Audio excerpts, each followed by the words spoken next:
Hello everyone, and welcome to my lifestyle channel. I'm Lorena Creole, and this is my lifestyle channel, La Vida de Lorena Creole, where I vlog about living this fabulous lifestyle in the amazing state of Florida. And in this video, I'm actually going to give you a couple of tips to doing theme parks here in Orlando like a local. You're probably wondering what's the difference between coming as a local and coming as a tourist. Glad to ask, and I'm actually going to tell you. But before I get into that, please do your girl a favor and hit that subscribe button.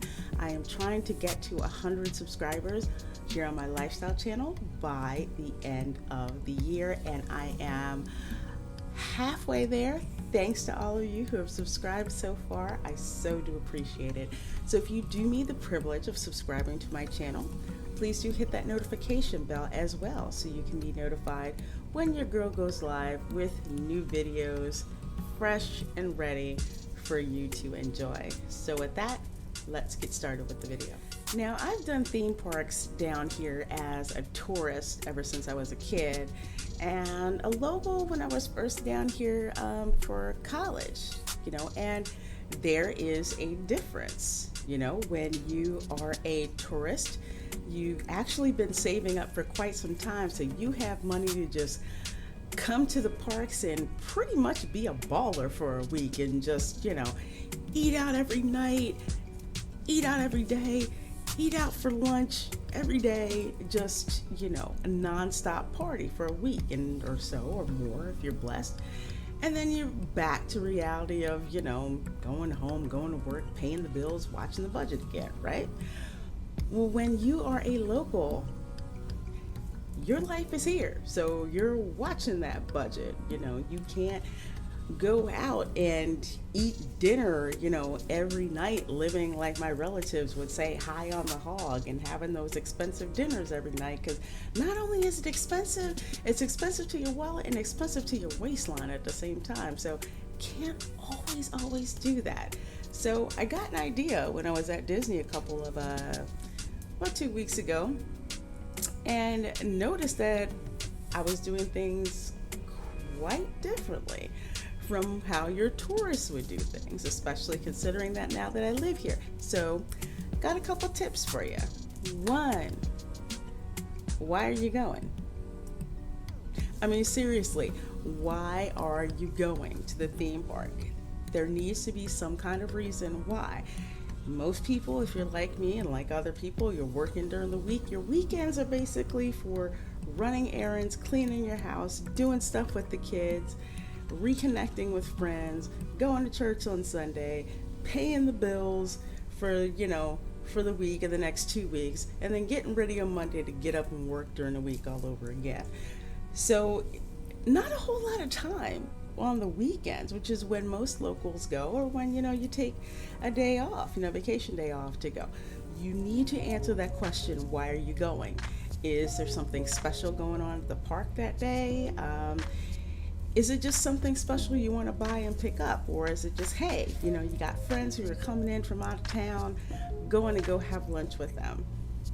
Focus on the reason why and let your planning go from there. 2, eat before you go. Sounds weird, right? Okay, so let me explain.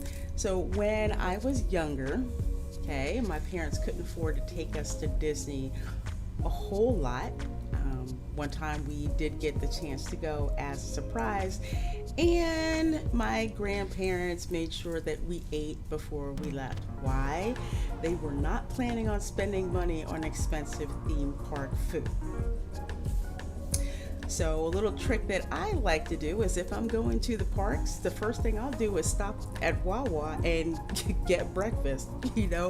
Donuts, coffee, bagel, my favorite, a sizzly with chorizo sausage. Oh my God, you can't get a sizzly with chorizo sausage back at Wawa up north. I'm just saying. I do that, get my breakfast, eat my breakfast. I'm all done and raring to go when I go to the parks, and I'm not, burning daylight by stopping at the Starbucks inside the park. You You never do that. That's burning time, burning money. Even if you're going to the parks, like say in the afternoon or whatever, have your lunch before you go, have a snack before you go, because trust me, there's all kinds of smells of good food around there to get you to drop money. And theme park food is not cheap, not by a long shot. Eat before you go. 3, you want to move opposite from the way the crowd is moving. Okay, so case in point, every time I go to the Magic Kingdom, okay, most people when they go to the Magic Kingdom, they're either heading straight towards Fantasyland or they're heading to the right of the castle to go to Tomorrowland. That's usually where most people go. Most people are not going to the left, going through Adventureland. Not that busy. Busy going to the right towards Fantasyland and Tomorrowland, especially Fantasyland. A lot of people want to go through that castle. Not so busy Adventureland and Frontierland. That's kind of where you want to start. Whatever the major group of tourists are doing at the parks, you want to do the opposite thing. Unless the tourists are all doing something that you want to do. Like say, for example, new ride opens up, y'all are all trying to get on the same ride, so you're kind of stuck there. But you've been going to the parks for a while. I'm assuming you're a local and you've been quite a few times. Do the opposite. Do the opposite. That even includes if you're dining at the parks, dine at times that are not conventional, like early lunch, super early, or late dinner, things like that, late breakfast, things like that. Make dining special. So speaking of dining, if you're gonna dine at a theme park, make sure it's an experience that you can't get, somewhere else. I mean, you can have burgers anywhere back home. You can have pretty much pizza anywhere at home. And I can almost guarantee you, Chinese food from where you're from is pretty much, really good compared to what it's going to be in one of the theme parks. Guarantee you. So make sure that it's a special dining experience. Like say, for example, one of my favorite restaurants, which is extremely pricey to dine in at Disney World, is the California Grill. Now the California Grill is way up at the top of the Contemporary, and if you eat there for dinner, okay, you can actually go out on the observation deck and watch the fireworks at the Magic Kingdom. That's an added perk and not something, that you can readily get, I'll say, back home if you're from out of town. If you're here, that's even still an experience that you can't really quite get. Another thing is like fireworks cruises at Disney. That's something different, as well. I wouldn't recommend the dessert parties. Those are hideously overpriced, so don't even pay attention to that. But dining experiences like the Living Seas, underwater in a tank, even I would say even during the Food and Wine Festival that they have going on at Epcot, the little food section, stuff like that. That's kind of like a different experience. You can try that out too, but don't blow money on food that you can easily get at home or easily drive, to Publix and get. I mean, fried chicken's better at Publix. Why pay theme park prices for that? Doesn't make sense. Make souvenirs count. What do I mean by that? Blow money on something that is going to enhance your life at home, whether it's, a swanky bag you can't get anywhere else, whether, it's a piece of artwork that you haven't seen before, even if it's something simple like salt and pepper shakers that are just such a cool work of art or something that is endearing to you. Make your souvenir purchases count. I mean, you can get keychains anywhere. You can get back scratchers anywhere. You can, get blankets anywhere. put a lot of thought into the type of souvenirs that you want, so you're not blowing money just to blow money on something. The last one, discounts. Always look for discounts. There's always a discount that you can find somewhere.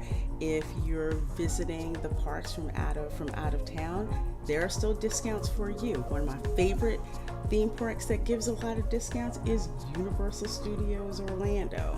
Okay, if you sign up for their mailing list, you can sometimes get a lot of discounts to stay at hotels. Disney does that somewhat, but no, not as good as Universal does.